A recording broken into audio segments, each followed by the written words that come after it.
Assalamualaikum warahmatullahi wabarakatuh. Kami dari kelompok 2 akan menjelaskan tentang database relasional.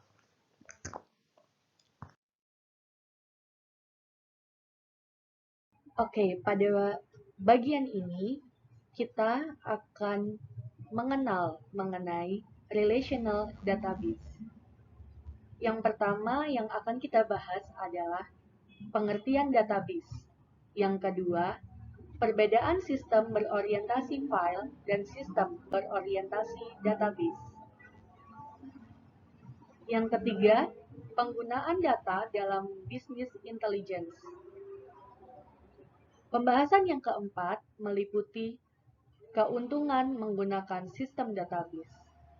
Mari kita simak penjelasan berikut.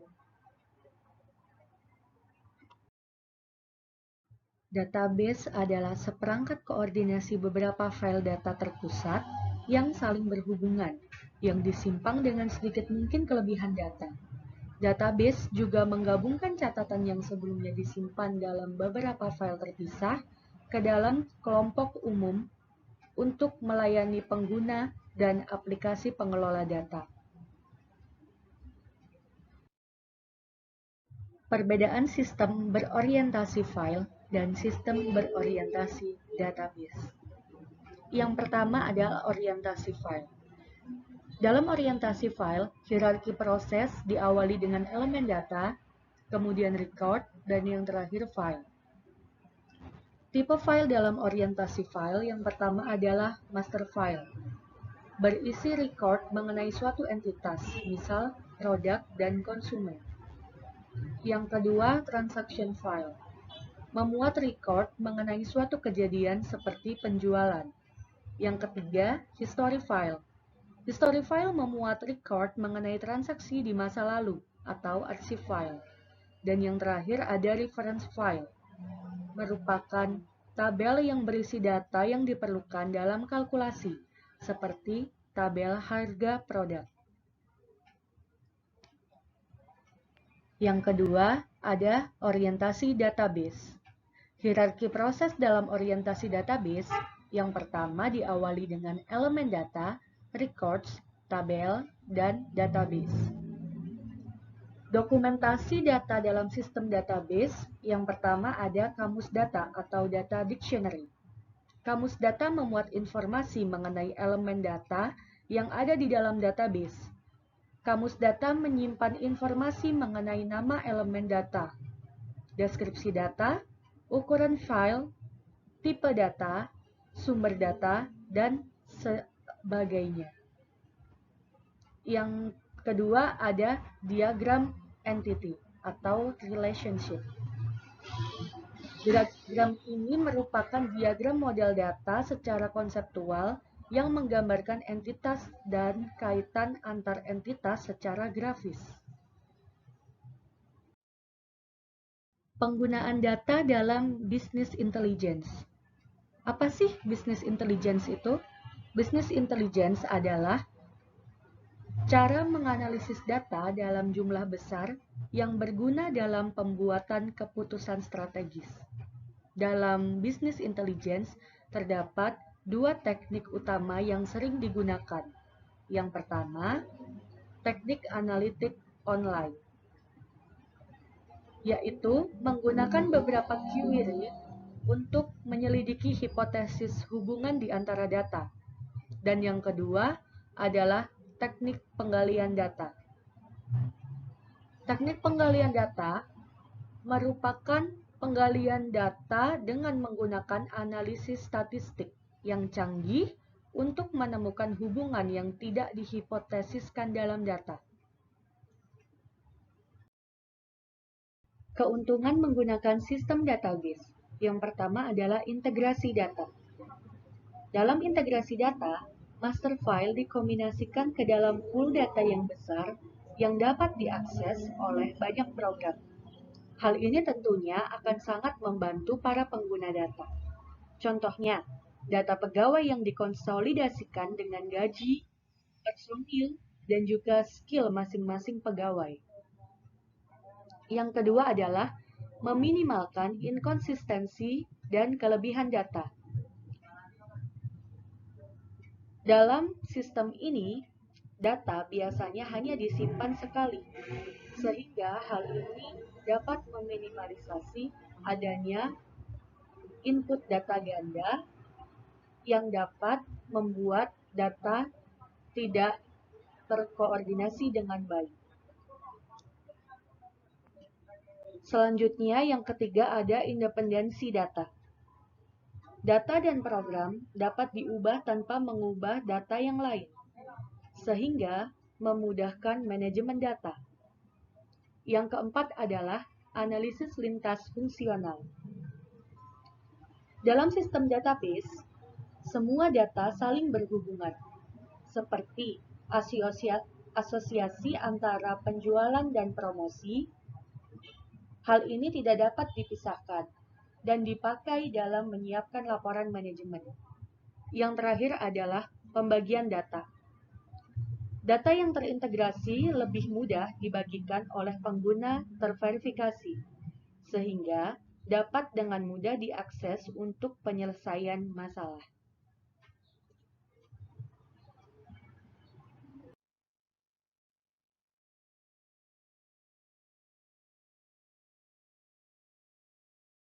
Ya, kali ini saya Andrian Baga selaku tutor ruang guru akan menjelaskan tentang sistem database.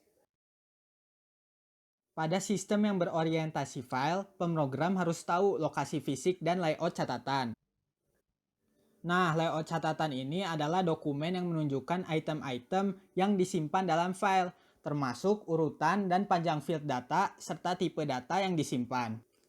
Sistem database ini menyelesaikan permasalahan dengan cara memisahkan penyimpanan data dari pengguna elemen data. Dalam pendekatan database ada dua tampilan. Tampilan pertama yaitu tampilan yang logis, yaitu tampilan yang menjelaskan bagaimana seseorang secara konseptual mengelola, menampilkan, dan memahami hubungan antar item data. Sedangkan tampilan yang kedua adalah tampilan fisik yang mengacu mengenai cara data fisik diatur dan disimpan dalam sistem komputer. Berikutnya adalah skema. Skema itu adalah deskripsi dari elemen-elemen data dalam database, hubungan di antara mereka, serta model logika yang digunakan untuk mengelola dan menjelaskan data.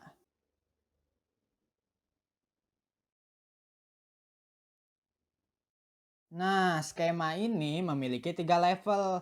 Level yang pertama adalah skema level konseptual, yaitu tampilan organisasi yang luas atas keseluruhan database yang mendaftar semua elemen data dan hubungan di antara mereka. Level yang selanjutnya yaitu skema level eksternal, yang merupakan tampilan pengguna individu terhadap bagian-bagian dalam database. Masing-masing mengacu pada subskema. Subskema sendiri merupakan cara pengguna mendefinisikan data dan hubungan data. Level yang terakhir adalah skema level internal, yaitu tampilan level rendah atas keseluruhan database yang menjelaskan bagaimana data sebenarnya disimpan dan diakses. Dalam pengolahan database diperlukan yang namanya DBMS, bukan BDSM. DBMS ini adalah sistem manajemen database. Nah, dalam DBMS ini dikenal beberapa bahasa. Yang pertama, bahasa definisi data, yang merupakan bahasa DBMS yang membangun kamus data. Kamus data ini berisi mengenai informasi tentang database, termasuk deskripsi setiap elemen data. Lalu, bahasa definisi data juga membuat database, menjelaskan tampilan logis, dan merinci catatan. Lalu selanjutnya adalah bahasa manipulasi data. Nah, bahasa manipulasi data ini merupakan bahasa DBMS yang mengubah isi database, termasuk membuat, memperbaharui, menyisipkan, dan menghapus elemen data. Lalu yang ketiga adalah bahasa query data, merupakan bahasa DBMS level tertinggi yang berisi perintah kuat dan mudah untuk mengambil, menyortir, memesan, dan mengambil data. Nah, ini yang terakhir, bahasa DBMS yang terakhir ini adalah penulis laporan yang merinci dalam pembuatan laporan. Nah, setelah mendengar ini mungkin kalian masih tidak mengerti. Saya juga sama. Nah, kalian baca aja suplemen, saya juga baca dari sana. Pada bagian ini, kita akan belajar mengenai database relasional. Jenis-jenis atribut. Yang pertama, kunci utama adalah kombinasi atribut yang secara khusus mengidentifikasikan baris tertentu dalam tabel. Kedua, kunci luar. Atribut yang muncul dalam satu tabel yang digunakan untuk menghubungkan dua tabel. Yang ketiga, atribut non-kunci. Atribut yang menyimpan informasi penting mengenai entitasnya. Dampak dari beberapa cara untuk menyimpan informasi. Yang pertama, menyimpan semua data dalam satu tabel yang seragam. Pada tahap ini akan ada masalah yang terjadi, antara lain anomali pembaruan, yaitu mengelola database dengan tidak benar dengan menyimpan atribut kunci non-utama beberapa kali, memperbarui komponen dalam satu lokasi, sedangkan lokasi lain tidak, sehingga terjadi inkonsisten data. Kemudian anomali sisipan, yaitu mengelola database secara tidak benar sehingga tidak dapat menambah catatan. Yang terakhir, anomali penghapusan, yaitu mengelola database secara tidak benar sehingga mengakibatkan hilangnya data pada entitas saat menghapus satu baris. Dampak yang kedua, memvariasikan jumlah kolom, yaitu bagaimana mengelola data dengan jumlah kolom yang lebih banyak dengan catatan adanya penghematan ruang yang kosong dari perbedaan data dengan jumlah kolom yang berbeda. Solusinya adalah seperangkat tabel, yaitu dalam mengatasi dampak-dampak tersebut digunakan database relasional. Persyaratan database relasional. 1. Setiap kolom dalam baris harus dinilai tunggal. Dalam database relasional, hanya ada satu nilai per selnya. 2. Kunci utama tidak boleh 0. Maksudnya, primary key harus mampu memastikan setiap baris dalam tabel menampilkan sesuatu dan dapat diidentifikasikan. Hal ini mengacu pada aturan integritas entitas. 3. Kunci asing, jika bukan 0, harus memiliki nilai yang sesuai dengan kunci utama. 4. Semua atribut non-kunci harus menjelaskan karakteristik objek yang diidentifikasikan atribut kunci utama.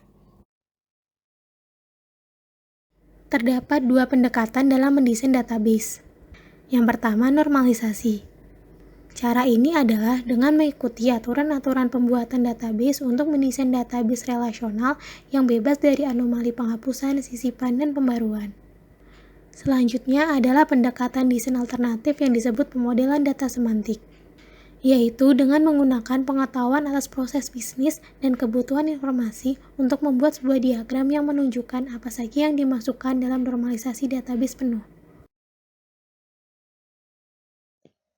Selanjutnya mengenai sistem database dan masa depan akuntansi.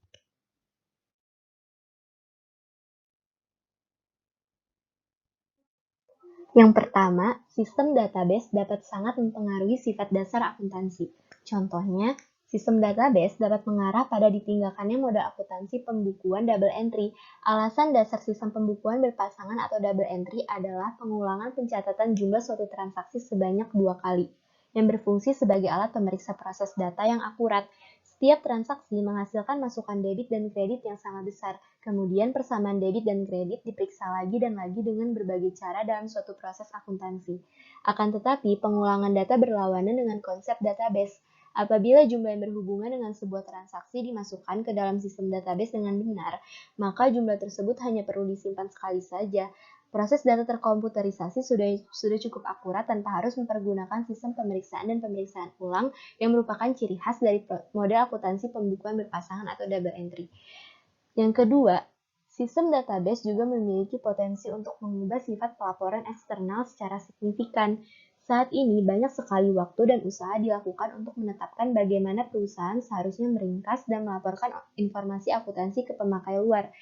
Mengapa tidak bisa hanya membuat kopi-mengkopi database keuangan perusahaan dan membuatnya dapat diakses pemakainya sebagai ganti laporan keuangan tradisional? Para pemakai kemudian dapat secara bebas memanipulasi dan menganalisis data mentah dalam bentuk yang mereka inginkan. Yang ketiga, pengaruh sistem database yang paling signifikan mungkin dalam hal cara informasi akuntansi akan dipergunakan dalam pengambilan keputusan. Kesulitan merumuskan permintaan khusus dalam sistem akuntansi berdasarkan pendekatan file atau sistem DBMS yang tidak relasional membuat akuntan bertindak seolah-olah sebagai penjaga gerbang informasi. Informasi keuangan tersedia hanya dalam format yang belum tetap dan dalam waktu tertentu saja. Akan tetapi, database relasional menyediakan bahasa permintaan yang luas dan mudah dipergunakan. Jadi, para manajer tidak perlu lagi terhalang dengan berbagai detail prosedur mengenai cara mendapatkan informasi. Sebagai gantinya, mereka dapat berkonsentrasi hanya untuk menspesifikasikan informasi apa yang mereka inginkan. Hasilnya, laporan keuangan dapat dengan mudah dipersiapkan untuk mencakup periode waktu maupun yang ingin dipelajari oleh para manajer, bukan hanya dalam periode yang secara tradisional dipergunakan oleh para akuntan.